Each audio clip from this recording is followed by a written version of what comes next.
തിരഞ്ഞെടുക്കപ്പെടുന്ന പക്ഷം ഏതെല്ലാം മേഖലകളിൽ വികസനം കൊണ്ടുവരാണ് സർ ഉദ്ദേശിക്കുന്നത്? ഡെവലപ്മെന്റില് ഒരു കേരള മോഡലുണ്ട്, അതില് ഒരു മലപ്പുറം മോഡൽ അത് ഉണ്ടാക്കിയത് നമ്മളാണ്, അത് തുടരും.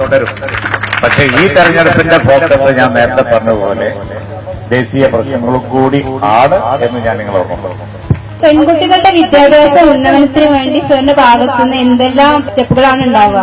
UPA ഗവൺമെന്റ് അധികാരത്തിൽ ഇരുന്നപ്പോ നമുക്ക് ലഭിച്ച ഏറ്റവും വലിയ ഒരു ഡെവലപ്മെന്റ് ആയിരുന്നു അത്. പ്രാഥമിക വിദ്യാഭ്യാസം തൊട്ട് ഇപ്പോഴും അനവധി ഭാഷകളൊക്കെ, ലോകഭാഷകളൊക്കെ, മനുഷ്യന് സാധ്യതയുള്ള ഭാഷകളൊക്കെ, അതുപോലെ തന്നെ പെൺകുട്ടികൾക്ക് ഫോക്കസ് വരുന്ന ആ രീതിയിലൊക്കെ വരുമായിരുന്ന ഒരു വമ്പിച്ച സ്ഥാപനമാണ്. ഈ BJP ഗവൺമെന്റ് വന്നപ്പോൾ അത് അവരെടുത്ത് കോൾഡ് സ്റ്റോറേജിൽ വെച്ചു. അതിനെതിരായി നമുക്ക് ഫൈറ്റ് ചെയ്യണം. എയർപോർട്ടിന്റെ ഇഷ്യൂ ഒക്കെ അത് തന്നെയാണ്. അതിനെതിരായി ഫൈറ്റ് ചെയ്യണം. ആ ഫൈറ്റിന്റെ മുമ്പിൽ തീർച്ചയായും ഞാനുണ്ടാവും, നമ്മളെല്ലാവരും. കേരളത്തിൽ കൊണ്ടുവന്ന മാതൃകാപരമായ പദ്ധതികൾ വിശദീകരിക്കണം. ഈ കേരളത്തെ സാക്ഷരത ഉള്ള സ്റ്റേറ്റ് ആക്കിയത്, അതിൽ വലിയ പങ്ക് വഹിച്ചത് ഒന്ന് ഇന്ത്യൻ യൂണിവേഴ്സിറ്റി. ആ സ്റ്റേറ്റിനെ പിടിച്ച് ഞങ്ങൾ അവസാനം ഡിജിറ്റലാക്കി. ഇപ്പൊ ഇന്ത്യയുടെ digital state Keralam. Prime minister ഒരുപാട് പ്രസംഗിക്കുന്നല്ലാതെ ഗുജറാത്തിലൊന്നും കേരളത്തിന്റെ 4 അയലത്ത് വരെ എത്താൻ പറ്റാത്ത സ്ഥിതിയാണ് ആവുന്നത്. പഴയ കാലത്തിൽ നിന്ന് വ്യത്യസ്തമായി ഇവിടെ കിൻഫ്ര വന്നത് ഞാൻ ഉദാഹരണമായി.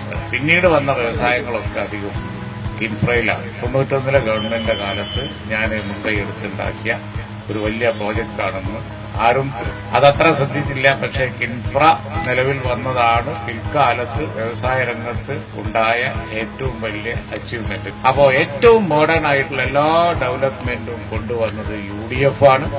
UDF വരുമ്പോ ഗ്രാഫ് നേരെ നിലോട്ട് പോകും. LDF വരുമ്പോ പിന്നെ ഗ്രാഫ് ഒന്നും കൂടി താഴും. ഇങ്ങനെ വീണും എണീറ്റുമാണ് നമ്മൾ ഈ നിലയിലെത്തിയത്. ഇതെല്ലാമാണ് അതിൽ ചെയ്യാൻ ഉദ്ദേശിക്കുന്നത്. അല്ല, കരിപ്പൂര് എയർപോർട്ടിന്റെ കാര്യത്തിൽ ഇപ്പോൾ ഒരുപാട് കാര്യങ്ങൾ നടന്നു വരുന്നുണ്ട്. നമ്മൾ MPമാരിപ്പോ സമരം നടത്തുന്നുണ്ട്.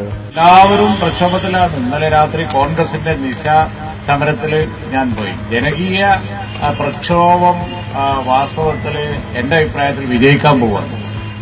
അവിടെ അധികം വൈകാതെ കരിപ്പൂർ എയർപോർട്ട് അതിന്റെ പഴയ പ്രതാപത്തിലേക്ക് വരും. ഇനി ചെയ്യാനുള്ള കാര്യങ്ങൾ എന്താണെന്ന് ഞങ്ങൾ അനലൈസ് ചെയ്തിട്ടുണ്ട്. അത് തക്ക സമയത്ത് ചെയ്യും എന്നാണ് പൊതുവായി എനിക്ക്